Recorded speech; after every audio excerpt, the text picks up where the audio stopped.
حضرت مولانا طارق جمیل صاحب، ہم ان کی خاک کے برابر بھی نہیں ہیں. ان سے اللہ نے جو ہدایت کا کام لیا اس کا 10واں حصہ بھی ہم نہیں کر سکے. بہت بڑے بزرگ ہیں، لیکن کوئی کتنا بھی بڑا عالم ہو اس سے مسٹیک ہو سکتی ہے. حضرت سے یہ غلطی ہوئی ہے. مولانا طارق جمیل صاحب پہ مجھے بہت ترس آتا ہے، کیونکہ میں ان کے مجاہدے جانتا ہوں، کیسے زندگی میں دولت کو لات ماری ہے انہوں نے، کیسے مجاہدوں میں ٹائم گزارا، پوری زندگی تبلیغ میں چل چل کے پہیا بن گئے. آج ہر دوسرا آدمی یہ لینڈ کروزر میں گھومتے ہیں، یہ بھائی وہ کروڑ پتی خاندان میں پیدا ہوئے ہیں، پھر بھی انہوں نے دولت کمائی نہیں، جو کچھ ملا باپ کی وراثت ہے. تو اس پہ کیوں تنگ کر رہے ہو کسی کو؟ آخری عمر میں، بڑھاپے میں ان کا احترام کرو. کوئی علمی کسی پہ کوئی اعتراض ہے تو وہ شائستہ انداز میں بیان کر دو.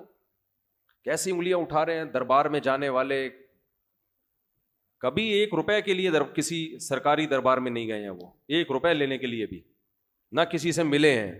جب ملے ان کو تبلیغ کرنے کے لیے ملے ہیں. وہ مبلغ ہیں، داعی ہیں. اور یہ جتنے لوگ اعتراض کر رہے ہوتے ہیں نا، خود ان کا ذرا سا بھی کام ہونا تو پھر دیکھو یہ کیسے درباری بنتے ہیں. یہ تو جس کو باپ سے دولت ملی ہے اس کو بھی چین سے نہیں جینے دیتے. باقی کوئی اعتراض ہے کرو. ہاں کچھ یہ ضرور ہے کہ ایسے مشہور لوگوں کو بعض دفعہ کچھ دائیں بائیں لوگ کیش کرا رہے ہوتے ہیں.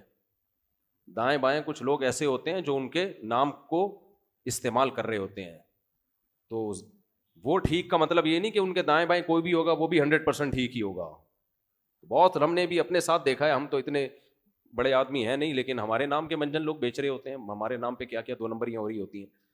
لیکن مولانا کو ہم ذاتی طور پہ جانتے ہیں، سخاوت کا دریا ہیں، غریبوں کے لیے، مساکین کے لیے. اخلاق ان کے دیکھو یار، اتنا حوصلہ، اتنی برداشت میرے اندر تو نہیں ہے، صحیح بتا دو.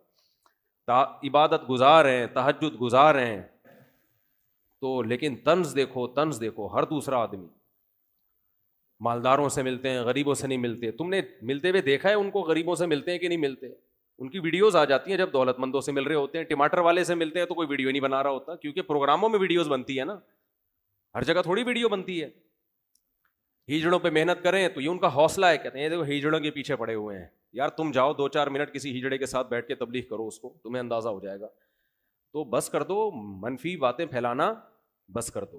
اور پتہ ہے یہ منفیت بار بار، وہ بھی برا، وہ بھی برا، وہ بھی برا، وہ بھی ایسا، سب خراب ہیں، یہ صحیح ہیں 4-6 آدمی بس دنیا میں جو کمنٹس کر رہے ہوتے ہیں نیچے. منفی سوچتے رہنے سے نا انسان ڈپریشن کا ڈبہ بنتا ہے اور تھوڑے دنوں میں اپنی موت خود ہی مر جاتا ہے. مثبت سوچنا سیکھو، پازیٹیو سوچنا سیکھو. سمجھتے ہو وہ انٹرویو لیا نا ان سے پوڈ کاسٹ میں کہ آپ تو سادگی کی تعلیم دیتے ہیں اور خود آپ گاڑیوں میں گھومتے ہیں. تو سلیمان علیہ السلام سادگی کی تعلیم دیتے تھے کہ نہیں دیتے تھے؟ جن کا ہم واقعہ سن رہے ہیں.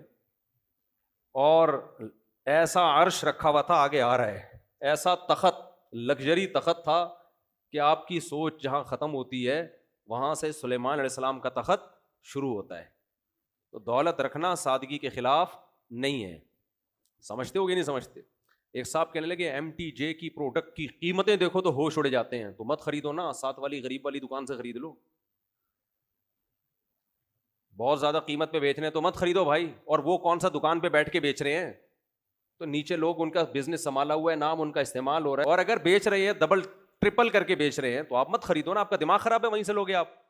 انہوں نے کہا ہے کہ جو میرے MTJ سے جو خوشبو نہیں خریدے وہ دار اسلام سے خارج ہے. مت خریدو یار، آپ بے وقوف ہو.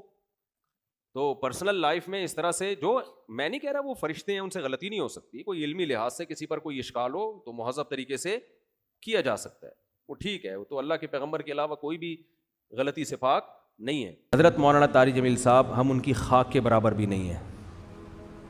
ان سے اللہ نے جو ہدایت کا کام لیا اس کا 10واں حصہ بھی ہم نہیں کر سکے.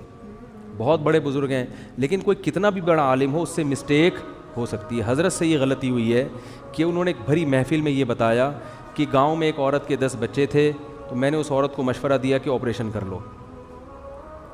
چونکہ یہ ایک نجی مجلس میں بات ہوتی تو پھر تو میری کیا اوقات ان کے سامنے کہ میں ان کو غلطی پر تنبیہ کروں، میری تو کوئی اوقات نہیں ہے. لیکن چونکہ ایک بھری محفل میں بات ہوئی ہے اور ان کی ایک بڑی ویلیو ہے، اہمیت ہے، بہت سے لوگ ان کے اس تبصرے سے، بہت سی عورتیں وہ مس گائیڈ ہو سکتی ہیں اور وہ آپریشن کرا سکتی ہیں کہ بچہ آئندہ نہ ہو. تو حضرت سے یہ خطا ہوئی ہے اور ہر آدمی سے ہو سکتی ہے خطا. ہمیں بات وہ لینی ہے جو اللہ اس کے رسول کی ہے. بات آئیے سمجھ میں؟ 10 بچے بھی ہو جائیں 20 بھی ہو جائیں، عورت آپریشن، حضرت نے جو یہ ان کو مشورہ دیا نا اس گاؤں کی عورت کو، یہ غلط مشورہ دیا. غلطی ہوتی ہے، مجھ سے بھی ہوتی ہے، میں بڑی بڑی مسٹیک کرتا ہوں، اور ہم سے تو زیادہ ہوتی ہے، ان سے کم ہوتی ہے، لیکن یہ بہت بڑی مسٹیک ہوئی ہے حضرت سے، جو کہ ہر ایک سے ہو سکتی ہے، لیکن یہ غلط ہے، حرام ہے. 10 کیا 15 بچے بھی ہو جائیں آپ حمل روکنے کے لیے آپریشن نہیں کر سکتے، نہ مرد نسبندی کر سکتا ہے. اس کی دلیل کیا ہے؟ دلیل اس کی یہ ہے کہ اللہ نے انسان کو اس کے جسم میں کانٹ چھانٹ کی اجازت نہیں دی ہے. خودکشی کیوں حرام ہے؟ آپ اپنے آپ کو مار نہیں سکتے. آنکھ پھوڑنا جائز ہے اپنی، کیونکہ آنکھ میں دیکھنے کی طاقت ہے، آپ کو یہ اجازت نہیں ہے کہ آپ اپنی آنکھ سے دیکھنے کی طاقت ختم کر دیں. کانوں میں اللہ نے سننے کی طاقت رکھی، آپ کان کی خودکشی نہیں کرا سکتے، یعنی جیسے اپنے آپ کو نہیں مار سکتے تو کسی عضو کو بھی نہیں مار سکتے آپ. بات آ رہی ہے سمجھ میں؟ تو اسی طرح یاد رکھو، عورت میں جو اللہ نے قوت تولید رکھی ہے، کوئی ایسا طریقہ اختیار کرنا کہ یہ سرے سے قوت ہی ختم ہو جائے، تو عورت نے اپنے اس عضو کو ناکارہ بنا دیا. تو جیسے آنکھ کو اندھا بننا جائز نہیں آپ کے لیے، ناک کاٹنا کان کاٹنا جائز نہیں، تو اسی طرح عورت کے لیے قوت تولید ختم کرنا حرام ہے، کیونکہ یہ قرآن کے بالکل خلاف ہے. قرآن میں آتا ہے کہ شیطان نے یہ کہا کہ میں ان کو حکم دوں گا فَلَا يُغَيِّرُنَّ خَلْقَ اللَّهِ، اللہ یہ اتنے باغی ہو جائیں گے کہ تیری بنائی ہوئی تخلیق کو تبدیل کرنے شروع کر دیں گے. یہ یعنی تو نے جو جس ڈیزائن میں پیدا کیا ہوگا نا اس تخلیق کو کیا کر دیں گے یہ. تو عورت میں اللہ نے تولید کی صلاحیت رکھی ہے.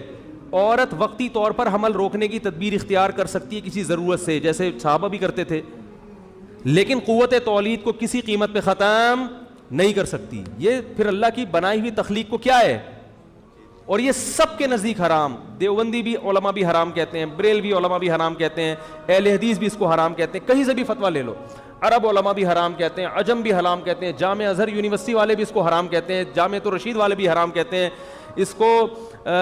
بریلوی حضرات کے جو بڑے بڑے مدارس ہیں وہاں سے فتویٰ لے لو، وہ بھی کہتے ہیں کہ مرد کے لیے نسبندی کرنا یا آپریشن کرانا حرام، عورت کے لیے آپریشن کرانا 20ویں بچے کے بعد بھی حرام ہے. کہیں بھی دنیا میں کسی بھی ادارے سے فتویٰ لے لو، سب کیا کہتے ہیں یہ کیا ہے، حرام ہے. تو مجھے اس لیے وضاحت سے کری کہ حضرت کے جو فتویٰ ہے نا اس کا، حضرت کی جو ایک تبصرہ تھا، ہر ایک سے خطا ہوتی ہے، تو اس کا لوگ غلط فائدہ یعنی غلط یوز نہ ہو جائے اس کا، کیونکہ ہماری ذمہ داری ہے کہ فوراً ہم اس پہ تنبیہ کرتے ہیں بھائی یہ حضرت سے مسٹیک ہوئی ہے. سمجھ میں آ رہی ہے بات کہ نہیں آ رہی ہے؟ آگے ایک اور بات یہ بتا رہا ہوں میں کہ کسی بھی نیت سے جو آپریشن کرنا ہے وہ کیا ہے،